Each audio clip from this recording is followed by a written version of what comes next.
Hi, everybody.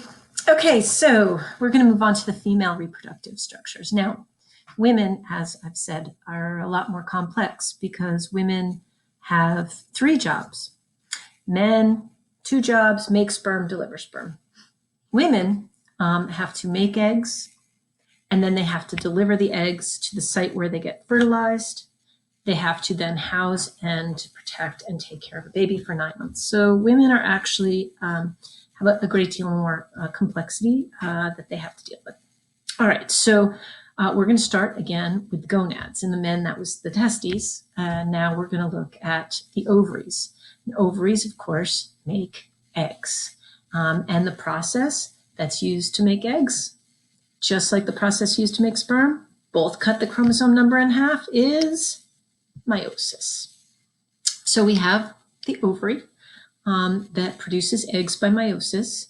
And if you'll recall, when we looked at the testes did meiosis to make sperm, but they also had another major job, which was to make hormones.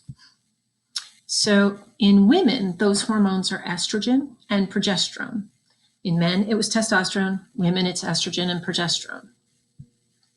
And if you will recall, in men, the testosterone promoted secondary sex characteristics: the broad chest, the low voice, the beard, the body hair, and so on. In women, there are also secondary sex characteristics. Those are things that are not directly responsible for reproduction itself, but make women womanly, right? They are the characteristics that set women apart.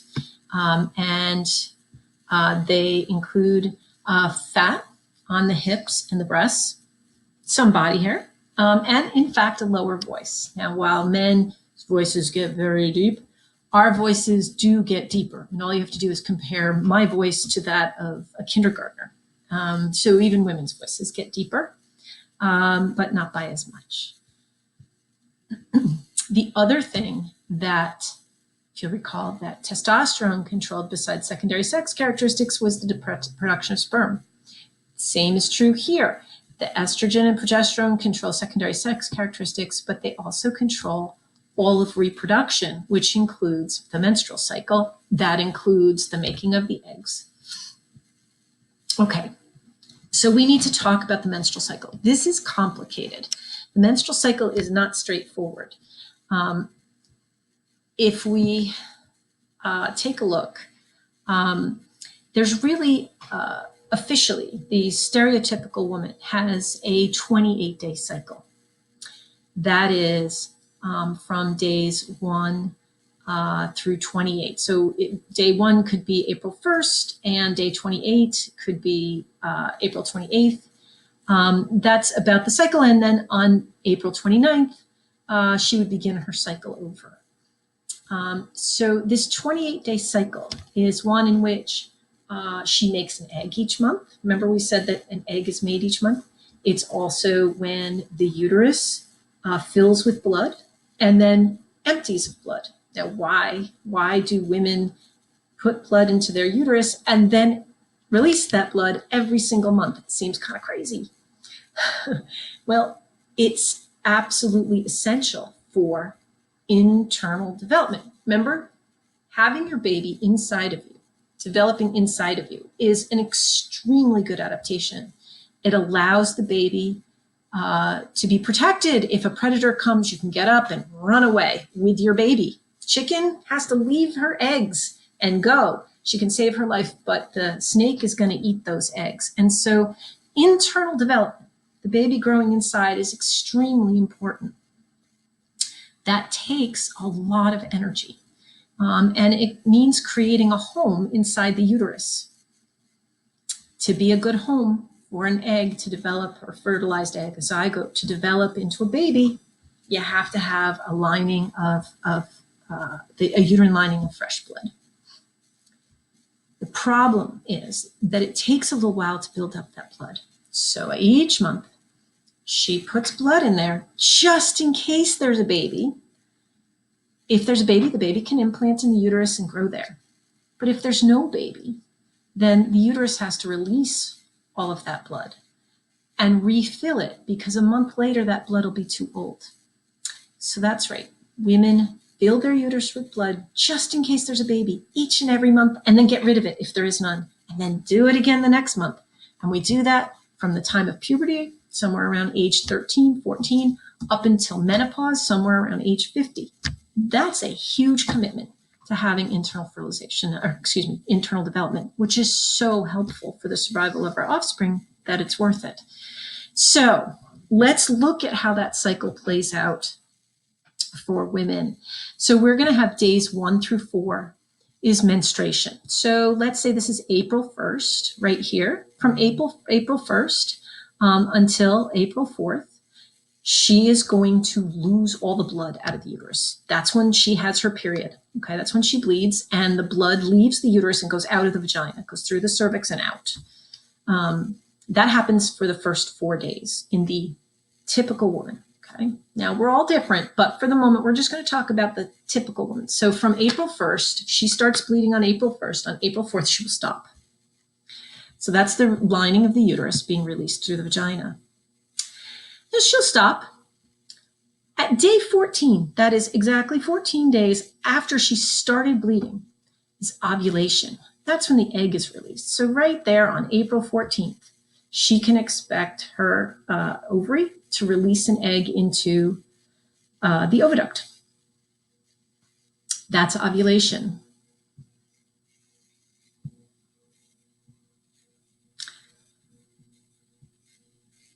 Now, and then for the remainder of the time, the uterus builds up with blood again, all the way up until day 28. And then on day 1, she starts bleeding again if there's no baby. Now, I want to talk about that. I want to talk about that. So if she's bleeding from day 1 to day 4, that's her menstrual cycle. And then she ovulates on day 14. That means there's an egg in the oviduct for a couple of days. Eggs last about 2 to 3 days, and then they die. So the egg is released into the oviduct and is sitting in the oviduct for just a couple of days. Say if she had started her period on April 1st, so she releases the egg on April 14th, and it's dead by, say, April 17th. That's kind of a critical time. Why? What is it that is so critical about the time that there's an egg in the oviduct? That's the time she can get pregnant. It is when there's an egg in the oviduct that she can get pregnant. Is there an egg in the oviduct on day 5? No. If she had intercourse and there's no egg in the oviduct, can she get pregnant? No. If she has intercourse on day 15 and there's an egg in the oviduct, will she get pregnant? You betcha. Okay, so if there's an egg and a sperm in the oviduct, you will get a baby. If there's only sperm, there's intercourse, there's sperm, but there's no egg, then she can't get pregnant. Now, at this point, most students are thinking, they got this, right? Oh, so a person can have intercourse and not have a baby as long as they know when there's no egg there. And we know, right? If she had her period on April 1st, she won't get pregnant April 2nd, April 3rd, April 4th, right? Only April 14th to 17th, let's say maybe 18th, just to be careful, right? No sweat, we got this. No way. The problem here is that I told you this entire cycle is the typical woman. Turns out there's no such thing. Nope.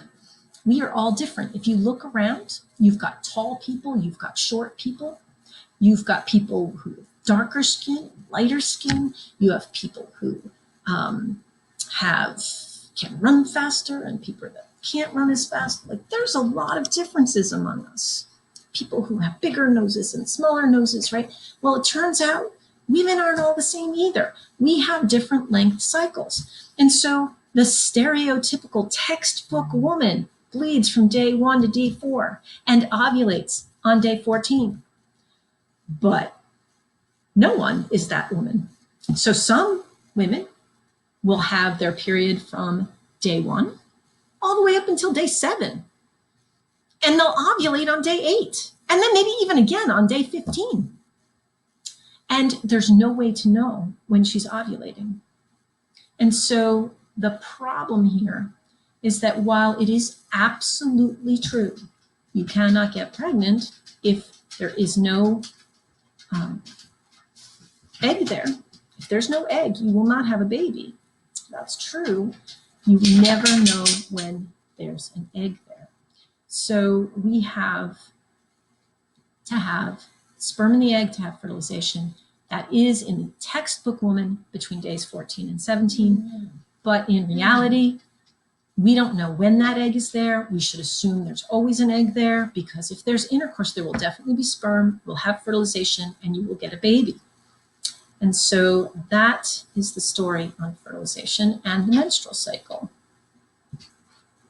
Okay, so the menstrual cycle can be a kind of scary big diagram. We're going to look at this crazy diagram we have up here to